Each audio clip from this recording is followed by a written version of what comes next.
दोस्तों, आज की कहानी है एक ऐसे राज की जो खूनी साजिश से भरी हुई है।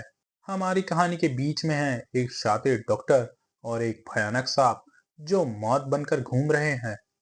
शर्लक होम और डॉक्टर वॉटसन इस रहस्यमय खेल को सुलझाने निकलते हैं। क्या वो सच्चाई तक पहुंच पाएंगे? क्या उनका ये उद्देश्य खतरनाक होगा? आइए, धब्बेदार पट्टे के रहस्य के इस रोमांचक किस्से को शुरू करते हैं। ये बात तब की है जब मैं और होम्स बेकर स्ट्रीट में कुंवारा जीवन जी रहे थे।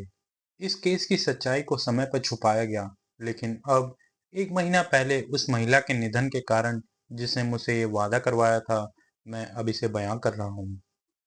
एक सुबह मुझे शर्लॉक ने उठाया जब वो मेरे बिस्तर के पास खड़ा था।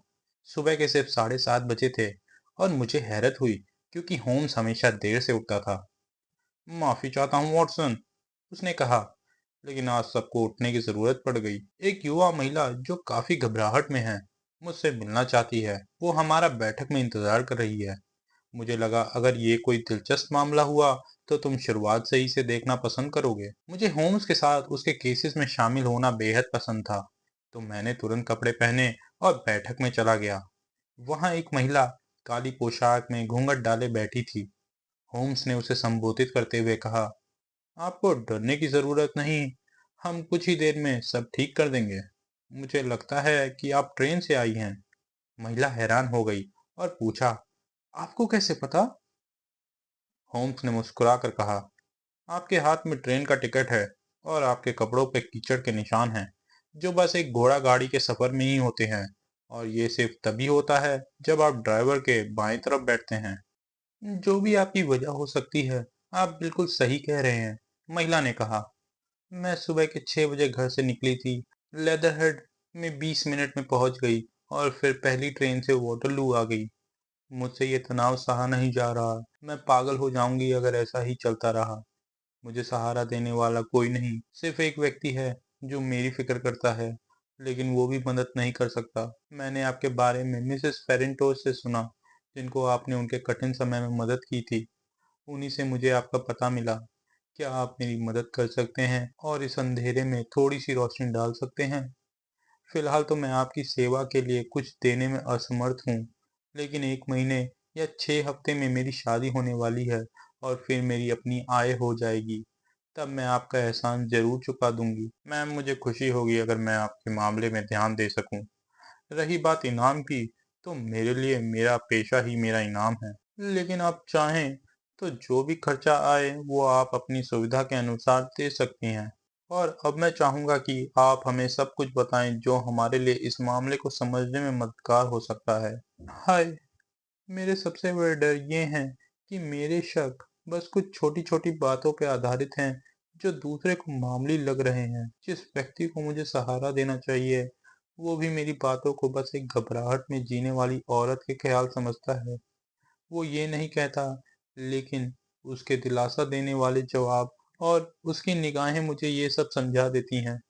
लेकिन मैंने सुना है मिस्टर होम्स कि आप इंसानी दिल के बुरे पहलू को गहराई से समझते हैं। शायद आप मुझे मेरी मुश्किलों से निकालने का रास्ता दिखा सकें। मेरा नाम हेलन स्टोनर है और मैं अपने सौतेले पिता के साथ रहती हूँ, जो इंग्लैंड के एक प्राचीन परिवार रॉयलॉर्ड्स के अंतिम वंशज हैं, जो सरे के स्टॉक मोरेन में रहते हैं। होम्स ने सर हिलाया और कहा, यह नाम मुझे पहले से जाना हुआ लगता है। एक समय पे हमारा परिवार इंग्लैंड के अमीर तरीन परिवारों में शुमार होता था, लेकिन पिछले कुछ वंशजों की लापरवाही और खर्चीले स्वभाव के कारण हमारे परिवार बिखर गया। हमारे पास कुछ जमीनें और एक 200 साल पुरानी हवेली बची है, जो अब गिरवी रखी हुई है। मेरे सौतेले पिता के पिता ने अपनी जिंदगी वहां कठिनाई में गुजारी, लेकिन मेरे सौतेले पिता ने नए हालातों के साथ समझौता करके एक रिश्तेदार की मदद से मेडिकल डिग्री ली और कलकत्ता चले गए, जहां उन्होंने अपने पेशे और शख्सियत के बल पर अच्छा खासा करियर बनाया। लेकिन एक गुस्से के दौर में घर में हुई कुछ चोरी के वाक़ये के कारण उन्होंने अपने एक नौकर को मार डाला और मुश्किल से फांसी की सजा से बचे। फिर उन्हें वहां लंबी सजा मिली और वो वापस इंग्लैंड लौट आए, एक उदास और निराश मानसिकता के साथ। जब डॉक्टर रॉयलट इंडिया में थे, तब उन्होंने मेरी माँ मिसेस स्टोनर से शादी की, जो मेजर जनरल स्टोनर की विधवा थी। मैं और मेरी बहन जुड़वा हैं और तब हमारी उम्र सिर्फ 2 साल थी। माँ के पास काफी धन था, कम से कम 1000 पाउंड महीने के, जो उन्होंने डॉक्टर रॉयलॉट को दिए। लेकिन शर्त ये थी कि अगर हमारी शादी होती है तो हमें कुछ रकम हर साल मिलेगी। इंग्लैंड लौटने के कुछ ही समय बाद मेरी माँ का एक रेल दुर्घटना में निधन हो गया। इसके बाद डॉक्टर रॉयलॉट ने अपने लंदन में करियर बनाने का विचार छोड़ दिया और हमें अपने पुरखों की हवेली स्टॉकमोरीन में लेकर बस गए। कुछ समय तक सब ठीक रहा, लेकिन धीरे धीरे उनमें डरावना बदलाव आने लगा। उन्होंने गांव के लोगों से दूरी बनाना शुरू कर दिया और अक्सर छोटी छोटी बातों पे लड़ाइयाँ करने लगे। रॉयलट परिवार में गुस्से का प्रभाव रहा है और मेरे सौतेले पिता में ये और भी ज्यादा हो गया। गांव के लोग तो उनके आने से भी डरने लगे थे, क्योंकि वो एक मजबूत आदमी थे और उनका गुस्सा असहनीय था। पिछले हफ्ते तो उन्होंने एक कारीगर को नहर में ढकेल दिया और मुझे बहुत पैसे देने पड़े ताकि और कोई बवाल ना हो। उनका बस एक ही दोस्त है, वो भी घुमक्कड़ बंजारा है, जो उनकी जमीन पर कैंप लगाता है और वो अक्सर उसके साथ महीनों तक घूमते हैं। उनको भारत के कुछ जानवरों का भी शौक है, जो उन्हें उनके दोस्त भेजते रहते हैं।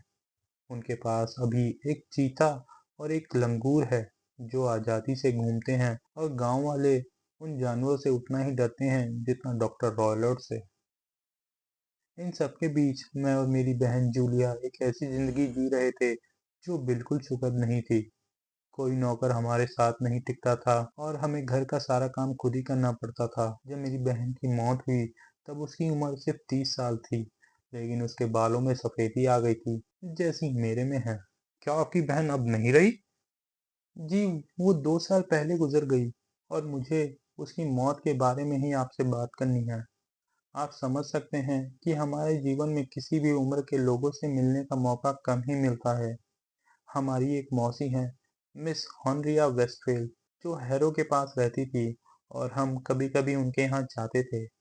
2 साल पहले क्रिसमस के वक्त मेरी बहन वहाँ गई और वहाँ उसकी मुलाकात एक रिटायर्ड मेजर से हुई, जो मरीन्स में थे, और उनका रिश्ता तय हो गया।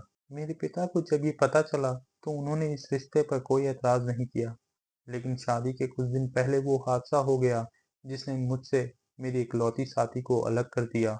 शर्लक होम अपनी कुर्सी पर पीछे झुककर बंद आंखों और सिर तकिए पे रखे सुन रहा था, लेकिन अब उसने अपनी आंखें खोली और कहा, कृपया विस्तार में बताइए। मेरे लिए वो भयानक रात का हर एक पल याद रखना आसान है, क्योंकि वो यादें मेरे जहन में बस गई हैं। जैसा मैंने कहा, मैनर हाउस बहुत पुराना है और सिर्फ एक ही बिल्डिंग में लोग रहते हैं। इस बिल्डिंग के बेडरूम ग्राउंड फ्लोर पर हैं और सिटिंग एरिया बीच के हिस्से में। इन कमरों में पहला डॉक्टर रॉयलॉट का है, दूसरा मेरी बहन का और तीसरा मेरा है। ये सब अलग अलग हैं, लेकिन एक ही गलियारे में खुलते हैं। रूम की खिड़कियां लॉन पर खुलती हैं। उस रात डॉक्टर रॉयलॉट अपने कमरे में जल्दी चले गए थे, लेकिन हमें पता था कि वो सोए नहीं हैं, क्योंकि मेरी बहन को उनके सिगार की महक आ रही थी। वो मेरे पास आई और कुछ देर तक अपने होने वाली शादी के बारे में बातें करने लगी। रात के 11 बजे वो वापस जाने लगी, लेकिन दरवाजे पर रुक कर उसने मुझे देखा और कहा, हेलन, तुमने कभी रात को सन्नाटे में सीटी की आवाज सुनी है? मैंने कहा, कभी नहीं। उसने कहा, क्या तुम सोते हुए सीटी बजाती हो? बिल्कुल नहीं। पर क्यों? उसने कहा, पिछली कुछ रातों से सुबह लगभग 3 बजे एक हल्की और साफ सीटी की आवाज सुनाई देती है। मैं हल्की नींद लेती हूँ और ये आवाज मुझे उठा देती है। मुझे नहीं पता कि ये कहाँ से आती है। शायद अगले कमरे से, शायद लॉन से। मैंने सोचा तुमसे पूछ लूं कि तुमने भी ये आवाज सुनी है या नहीं। मैंने कहा, नहीं, मैंने कभी नहीं सुनी। शायद वो बंजारे के बगीचों से आती हो सकता है, लेकिन अगर ये लॉन पर से होती तो मुझे लगता है कि तुमने भी ये आवाज सुनी होती। मैंने कहा, मैं तुमसे ज्यादा गहरी नींद में सोती हूँ। उसने मुस्कुराते हुए मुझे देखा, मेरे कमरे के दरवाजे को बंद किया और कुछ ही देर बाद मैंने उसकी चाबी के घूमने की आवाज सुनी। होम्स ने कहा, क्या आप हमेशा दरवाजे पर ताला लगाते हो? मैंने पहले ही कहा था, डॉक्टर रॉयलॉट के पास एक चीता और लंगूर हैं। हमें डर होता है और हम ताला लगाकर ही सोते हैं। समझ गया, कृपया आगे बताइए। उस रात मुझे बिल्कुल नींद नहीं आई। एक अजीब सा डर का एहसास हो रहा था। आपको याद होगा, मेरी बहन और मैं जुड़वा थे और आपस में बहुत गहरा रिश्ता था। रात बहुत तूफानी थी, बाहर तेज हवा और बारिश की आवाज थी। अचानक इस शोर में एक औरत की चीखने की आवाज गूंजी। मुझे तुरंत समझ आ गया कि ये मेरी बहन की आवाज थी। मैं अपने बिस्तर से कूद उठी, शॉल लपेटकर गलियारे में भागी। जैसे ही मैंने दरवाजा खोला, मुझे वो सीटी की आवाज सुनाई दी जिसका जिक्र मेरी बहन ने किया था। और फिर एक भारी धातु गिरने की आवाज आई। मैं दौड़ती हुई उसके कमरे की तरफ गई और देखा कि उसका दरवाजा धीरे से खुल रहा था। मैं डर गई और सोचने लगी कि वहां से क्या निकलने वाला है। गलियारे के लैंप की रोशनी में मेरी बहन दरवाजे पे आई। उसका चेहरा डर से सफेद हो चुका था। वो लड़खड़ा रही थी। मैं उसके पास भागी और उसे पकड़ लिया, लेकिन उसी वक्त उसका घुटना मुड़ गया और वो जमीन पर गिर गई। उसके शरीर में तेज झटके लग रहे थे। मुझे लगा कि वो मुझे नहीं पहचान रही, लेकिन अचानक उसने चीख कर कहा, हे भगवान, हेलन, वो पट्टा था, वो धब्बेदार पट्टा। उसने कुछ और भी कहना चाहा और उंगली से डॉक्टर के कमरे की तरफ इशारा किया, लेकिन फिर एक और झटका लगा और वो बेहोश हो गई। मैं जोर से अपने पिता को पुकारने लगी और कुछ ही देर में वो अपने कमरे से आए। उन्होंने मेरी बहन को ब्रांडी पिलाने की कोशिश की और डॉक्टर को बुलाया, लेकिन कुछ भी काम नहीं आया और धीरे धीरे मेरी बहन ने अपनी जान दे दी। होम्स ने पूछा, क्या आपको सीटी और धातु गिरने की आवाज सुनाई देने का पक्का यकीन है? मुझे पक्का यकीन था, लेकिन तूफान और पुरानी हवेली के शोर में शायद मैं भटक गई हूँ। क्या आपकी बहन ने कपड़े पहने हुए थे? जी हाँ, उसने नाइट ड्रेस पहनी थी। पुलिस ने केस को बहुत ध्यान से देखा, लेकिन कोई कारण नहीं मिला। रूम अंदर से बंद था और खिड़कियों पर मजबूत शटर और लोहे के सरिये लगे हुए थे। पूरा कमरा बिल्कुल बंद था। डॉक्टर को भी कोई जहर नहीं मिला। आपको क्या लगता है, आपकी बहन की मौत किस वजह से हुई? मुझे लगता है वो डर और घबराहट से मर गई, पर ये डर किस चीज का था, ये मुझे नहीं पता। उस दिन से लेकर अब तक मेरी जिंदगी तनहा रही है। लेकिन एक महीना पहले मेरे एक पुराने दोस्त पर्सी हेमिंटेज ने मुझे शादी का प्रस्ताव दिया। मेरे सौतेले पिता इस शादी के खिलाफ नहीं हैं और हम बसंत में शादी करेंगे। 2 दिन पहले हवेली की पश्चिमी बिल्डिंग में कुछ मरम्मत का काम शुरू हुआ और मेरे बेडरूम की दीवार में सुराख हो गया, जिस वजह से मुझे अपनी बहन के कमरे में जाना पड़ा। वही कमरा जिसमें उसने अपनी जिंदगी की आखिरी रात गुजारी थी। कल रात जब मैं उसी बेड पे सोई थी, मुझे एकदम से सीढ़ी की आवाज सुनाई दी, जो मेरी बहन की मौत का संदेश बनी थी। मैंने तुरंत लैंप जलाया, लेकिन कमरे में कुछ नहीं था। डर के मारे मुझे फिर नींद नहीं आई और सुबह होने पर मैं तुरंत एक घोड़ा गाड़ी लेकर लेदरहेड से आपके पास आई हूँ, सिर्फ आपसे मदद मांगने के लिए। होम्स ने कहा, आपने ठीक किया, लेकिन क्या आपने मुझे सब कुछ बताया है? जी, सब कुछ। मिस स्टोनर, आप कुछ छुपा रही हैं। आप अपने सौतेले पिता को बचा रही हैं। होम्स ने उसकी कलाई पर छुपी काली पट्टी को हटा दिया और वहां उंगलियों के निशान देखे। आप पर अत्याचार हुआ है, होम्स ने कहा। मिस स्टोनर शर्माते हुए अपनी कलाई को छुपा लेती हैं और कहती हैं, वो एक कठोर इंसान है और शायद अपनी ताकत का अंदाजा नहीं लगाते। एक लंबे सन्नाटे के बाद होम्स ने कहा, ये एक बहुत ही उलझन भरा मामला है। अगर आज हम स्टॉक मोरेन आए तो क्या आपके पिता को बिना बताए हम घर देख सकते हैं? हाँ, वो आज शेल्टर जा रहे हैं और सारा दिन वहीं रहेंगे। अब हमारे पास एक नौकरानी है जो थोड़ी बुद्धू और भोली है। उसे मैं आसानी से हटा सकती हूँ। होम्स ने कहा, हम दोनों आएंगे। आप हमसे दोपहर में मिलने की उम्मीद कर सकती हैं। मिस स्टोनर अपने चेहरे पर काला घूंघट डालकर कमरे से चली गई। होम्स ने मुझे देखते हुए कहा, ये बहुत ही डरावनी और भयानक कहानी लगती है।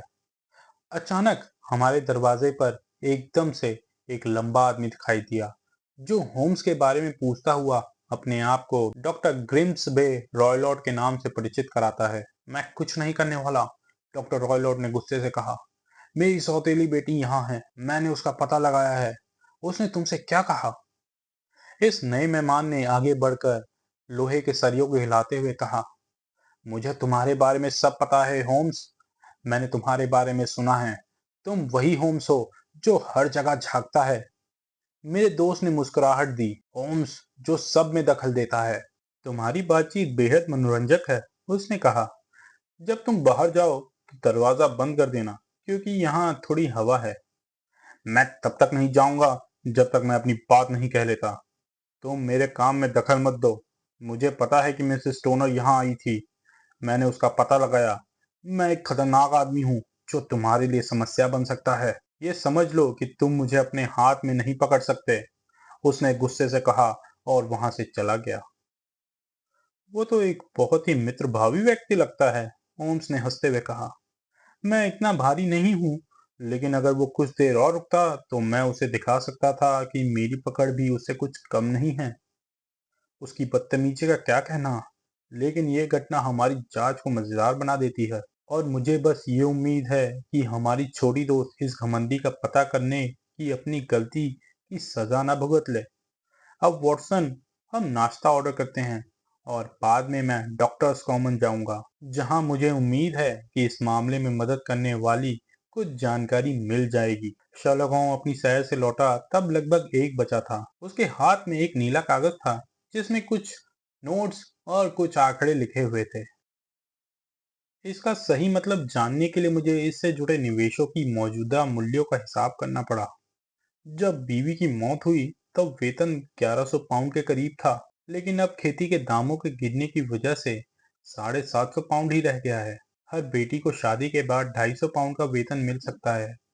यह साफ है कि अगर दोनों लड़कियां शादी कर लेती तो इस तरह से एक छोटी रकम ही मिलती, और अगर एक ही लड़की शादी करती तो इसकी माली हालत पर भारी असर पड़ता। मेरे सुबह के काम व्यर्थ नहीं गए, क्योंकि इसने ये साफ कर दिया है कि इसके पास किसी भी तरह इस शादी को रोकने के लिए मजबूत वजह है।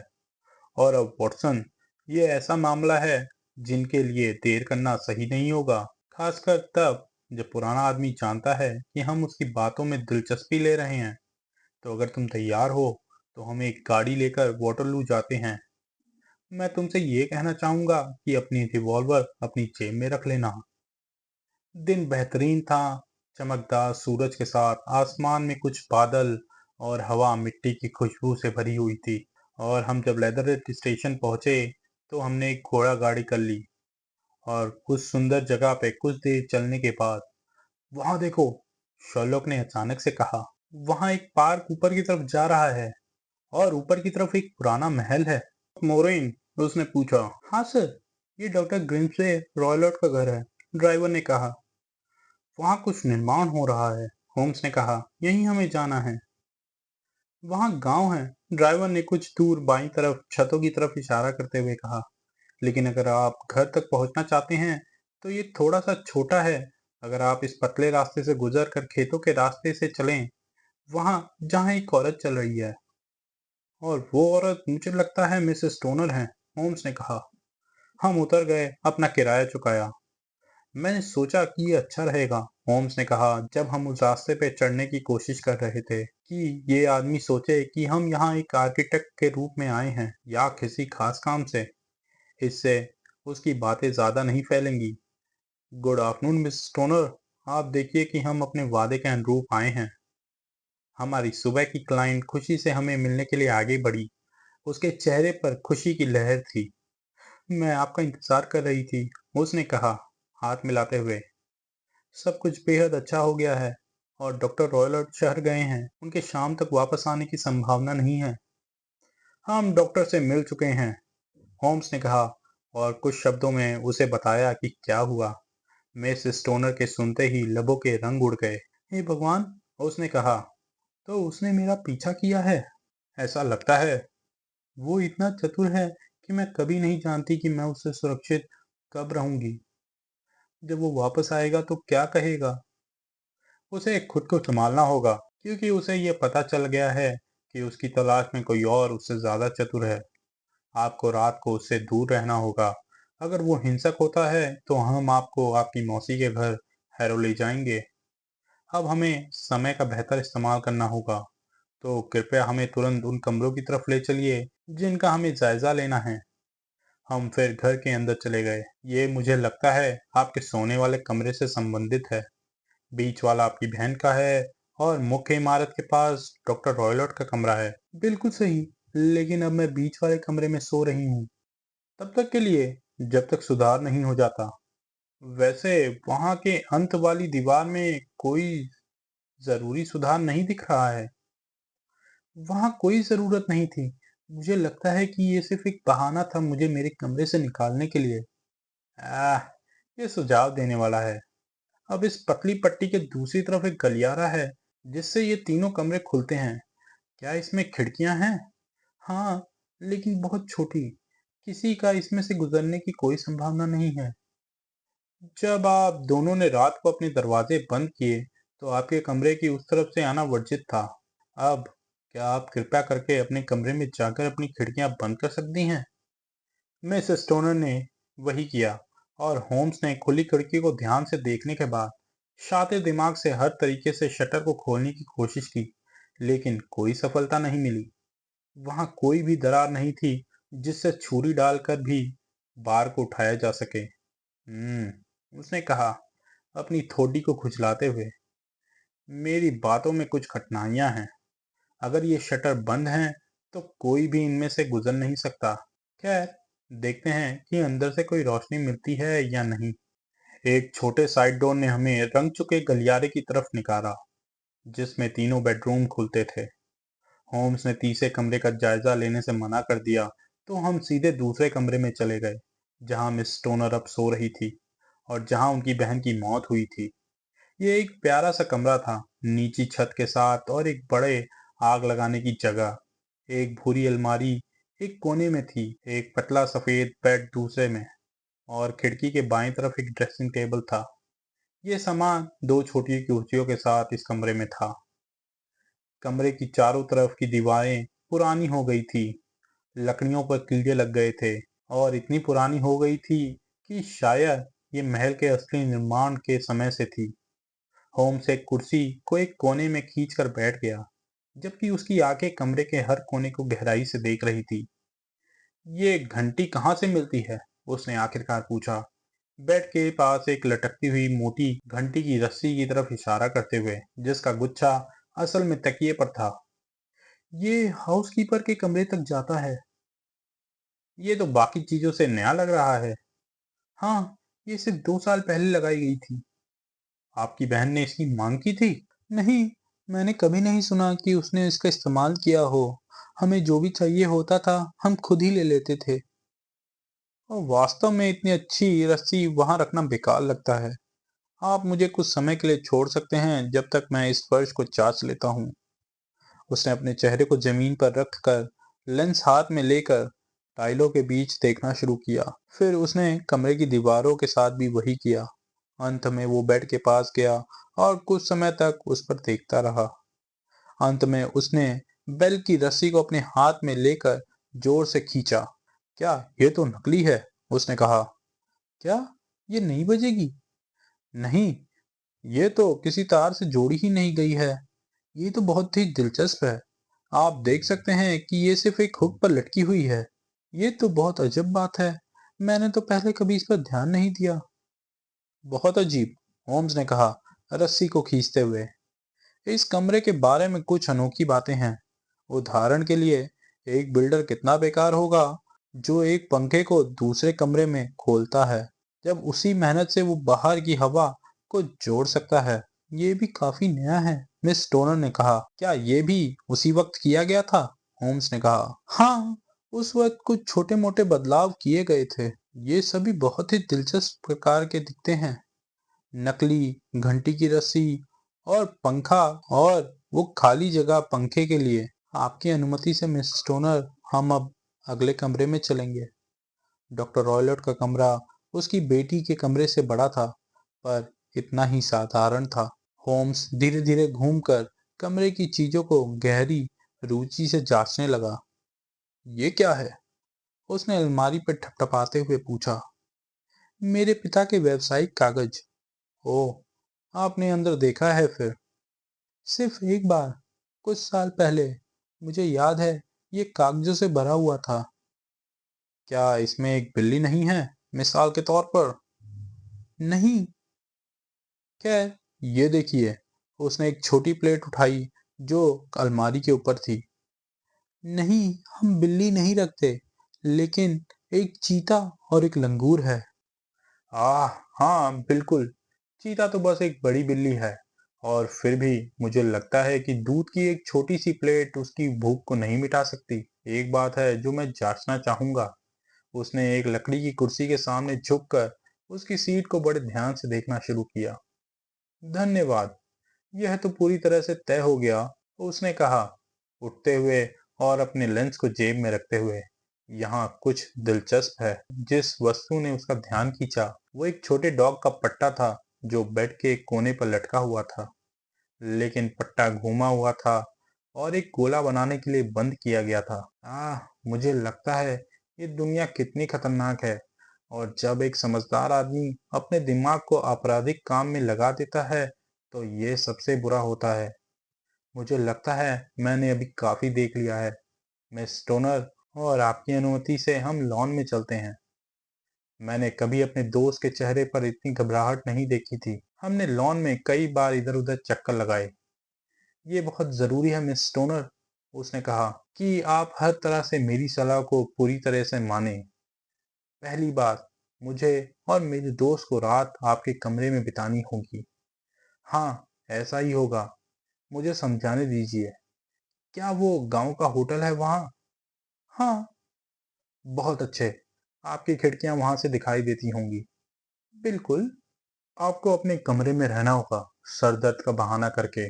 जब आपके पिता वापस आएं, फिर जब आप उन्हें रात में चलते हुए सुने, तो आपको खिड़की पर एक सिग्नल के लिए लैंप रख देना होगा और फिर चुपचाप उस कमरे में चला जाना होगा जिसमें आप पहले सोया करती थी। मुझे पूरी उम्मीद है कि मरम्मत के बावजूद आप वहां एक रात गुजार सकेंगी। ओह हाँ, आसानी से। बाकी का काम हमारे हाथ में छोड़ दीजिए। लेकिन आप क्या करेंगे? हम आपके कमरे में रात गुजारेंगे और हम उस शोर की जांच करेंगे जो आपको परेशान कर रही है। शर्लक होम और मैंने होटल में एक बेडरूम और सिटिंग रूम किराए पर ले लिया। ये ऊंची मंजिल पर था और इसकी खिड़की से स्टॉक मोरीन की रहने वाली बिल्डिंग पर हम नजर रख सकते थे। शाम को हमने देखा कि डॉक्टर रॉयलेट गाड़ी से गुजर रहे थे। उनका बड़ा सा शरीर उस छोटे लड़के के साथ था जो उनकी गाड़ी चला रहा था। गाड़ी निकल गई और कुछ ही समय बाद हमने देखा कि दरवाजों के बीच एक रोशनी चमकी जो सिटिंग रूम में थी। हम दोनों अपने होटल के कमरे में बैठे अपने लक्ष्य पर निगाह रखे हुए थे। रात के 9 बज गए और मैनर हाउस की तरफ की सारी रोशनी बंद हो गई थी। 2 घंटे धीरे धीरे बीत गए और फिर अचानक घड़ी की घंटी बजते ही एक चमकदार रोशनी सामने से चमकी। ये हमारा संकेत है, होम्स ने खड़े होते हुए कहा। ये बीच की खिड़की से आ रहा है। जब हम बाहर निकले तो उसने मकान मालिक से कुछ शब्द कहे, ये समझाते हुए कि हम किसी जान पहचान वाले के पास रात को देर तक जा रहे हैं और ये संभव है कि हम वहीं रात बिताएं। थोड़ी देर बाद हम अंधेरे वाले रास्ते पर थे। एक ठंडी हवा हमारे चेहरों पर चल रही थी और एक पीला प्रकाश अंधेरे में हमें रास्ता दिखाने के लिए चमक रहा था। जब हम इस भयंकर कार्यक्रम की तरफ जा रहे थे, हम बगीचे के बीच से निकलते हुए लॉन तक पहुंचे और हम खिड़की के जरिए प्रवेश करने वाले थे। तभी अचानक एक झा तभी अचानक एक झाड़ी के गुच्छे में एक भय तभी अचानक झाड़ी के गुच्छे से एक भयानक और विकृत बच्चा बाहर निकला जो जमीन पर गिर गया और फिर जल्दी से अंधेरे में भाग गया। भगवान! मैं फुसफुसाया। क्या तुमने उसे देखा? होम्स भी कुछ समय के लिए हैरान हो गया। उसका हाथ मेरी कलाई पर जैसे बंध ही गया था। फिर उसने एक हल्की सी हंसी हंसी और अपने होठ मेरे कान के पास लाते हुए कहा, वो लंगूर था। मैं डॉक्टर के अजीब पालतू को भूल गया था। वहां एक चीता भी था। शायद कभी भी हमें ये हमारे कंधे पे मिल सकता था। होम्स का पीछा करते हुए मैंने अपने जूते उतार दिए और अपने आप को बेडरूम के अंदर पाया। मेरे साथी ने चुपचाप खिड़की को बंद कर दिया, लैंप को टेबल पर रखा और कमरे को घूरने लगा। फिर मेरे पास आकर उसने मेरे हाथों को जोर से पकड़कर मेरे कानों में फुसफुसाया, सबसे छोटी सी आवाज भी हमारी योजना को तबाह कर सकती है। मैंने इसे सुनकर सर हिला दिया। नींद मत लेना, तुम्हारी जान इस पर निर्भर कर सकती है। अपनी पिस्तौल तैयार रखो और अगर हमें इसकी जरूरत पड़ जाए, मैं बिस्तर के एक तरफ बैठूंगा और तुम कुर्सी पर। मैंने अपनी पिस्टल को निकाल कर टेबल के कोने पर रख दिया होम्स एक लंबी पतली छड़ी लेकर आया और उसने इसे बिस्तर पर रख दिया। उसके साथ उसने एक माचिस का डिब्बा और एक मोमबत्ती भी रखी। फिर उसने लैंप को बंद कर दिया और हम अंधेरे में रह गए। कैसे भूलूं वो डर भरी रात। एक आवाज तक नहीं थी, लेकिन मुझे पता था मेरा साथी खुली आंखों से मेरे पास बैठा है, मेरे जैसा ही बेचैन। अंधेरा छाया हुआ था।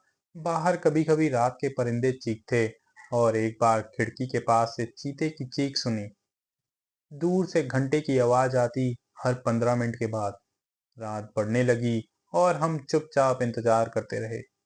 अचानक पंखे के छेद के पास से एक चमक देखी और तेल और गर्म धातु की बू आने लगी। कोई दूसरे कमरे में लालटेन जला रहा था।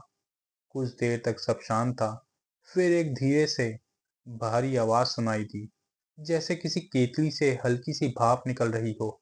जैसे ही वो आवाज आई, होम्स बिस्तर से उछला और अपनी छड़ी से घंटी की रस्सी को जोर से मारने लगा। वॉटसन, तुम्हें दिख रहा है? उसने चीख कर कहा। पर मुझे कुछ नहीं दिख रहा था। उसने जोर से मारते हुए एक चीख सुनी, जो डर, दर्द और गुस्से से भरी थी। वो चीख इतनी भयानक थी कि दूर गांव तक लोग जाग गए। वो आवाज हमारे दिलों में डर भर गई थी। मतलब क्या है इसका? मैंने पूछा। मतलब सब खत्म हो गया, होम्स ने जवाब दिया। शायद यही सही था। अपनी पिस्तौल ले लो और डॉक्टर रॉयलॉट के कमरे में चलो। हमने उसके कमरे में देखा। एक कुर्सी पर डॉक्टर रॉयलॉट बैठे थे। उनका चेहरा डर और अजीब सी शांति में था और उनके माथे पर एक पीली और भूरी धारियों वाली पट्टी टाइट से बंधी हुई थी। होम्स ने धीरे से कहा, वो पट्टा, धब्बेदार पट्टा। मैंने एक कदम आगे बढ़ाया। तभी डॉक्टर रॉयलॉट के सर पे कुछ हिलता दिखा और उसके बालों में से एक जहरीला सांप, चौड़ा सर और मोटी गर्दन वाला, बाहर आया। ये एक स्वैप एडर है, होम्स चिल्लाया। भारत का सबसे खतरनाक सांप। ये 10 सेकंड में काट कर मार सकता है। जिसने खून करना चाहा, वही अपने ही जाल में फंस गया। अब इस सांप को वापस उसके बसेरे में डाल दो और मिस स्टोनर को सुरक्षित जगह ले जाते हैं। हम पुलिस को भी सूचना दे देंगे। उसने डॉक्टर रॉयलेट की गोद से कुत्ते का चाबुक उठाया, सांप के गले में डाला और उसे लोहे की तिजोरी में डाल दिया और उसका दरवाजा बंद कर दिया। ये थी डॉक्टर ग्रिम्सबे रॉयलेट की मौत की असली कहानी। अगले दिन हमने ये बुरी खबर मिस स्टोनर को दी और उसे उसकी मौसी के घर हैरो भेज दिया। पुलिस की जांच में भी यही समझा गया कि डॉक्टर एक खतरनाक जानवर के साथ खिलवाड़ करते हुए मारे गए। मैंने गलत नतीजा निकाला था, वॉटसन, होम्स ने कहा। और ये दिखाता है कि कम सूचना से सोचना कितना खतरनाक हो सकता है। बंजारो और पट्टे शब्द ने मुझे गलत राह पर डाल दिया था, पर मुझे जल्दी समझ आया कि खतरा खिड़की या दरवाजे से नहीं आता। मेरा ध्यान पंखे के वेंट और बेड के पास लटकती घंटी की रस्सी पर गया। जब मुझे पता चला ये रस्सी नकली है और बेड जमा हुआ है, तब मुझे शक हुआ कि रस्सी को किसी चीज के बेड तक आने के रास्ते के तौर पे बनाया गया है। तब मुझे सांप का ख्याल आया।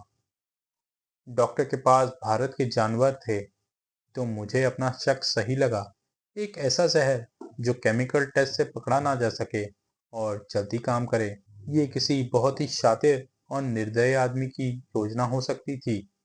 सांप के काटने के दो निशान भी मुश्किल से ही मिलते हैं। फिर मुझे सीटी याद आई। डॉक्टर ने सांप को वापस बुलाने के लिए शायद दूध का इस्तेमाल किया था, जिसे हमने देखा था। वो रात में इसे पंखे के वेंट से बेड पर भेजता और इस उम्मीद में रहता कि किसी दिन वो किसी को काट लेगा। मुझे ये सब शक तभी हो गया था जब हम उसके कमरे में घुसे ही थे। उसकी कुर्सी पर खड़े होकर पंखे के वेंट तक पहुंचने के निशान थे। तिजोरी, दूध का प्याला और चाबुक को गोल देखते ही मेरा शक दूर हो गया। जब हम उस रात उस कमरे में गए तो मुझे सांप की आवाज सुनाई दी और मैंने तुरंत लाइट जलाकर उस पर हमला किया। मेरी कुछ मार उस पर लगी और वो गुस्से में अपने मालिक पर पलट पड़ा। इस तरीके से डॉक्टर रॉयलॉट की मौत में मैं भी एक तरह से जिम्मेदार हूँ।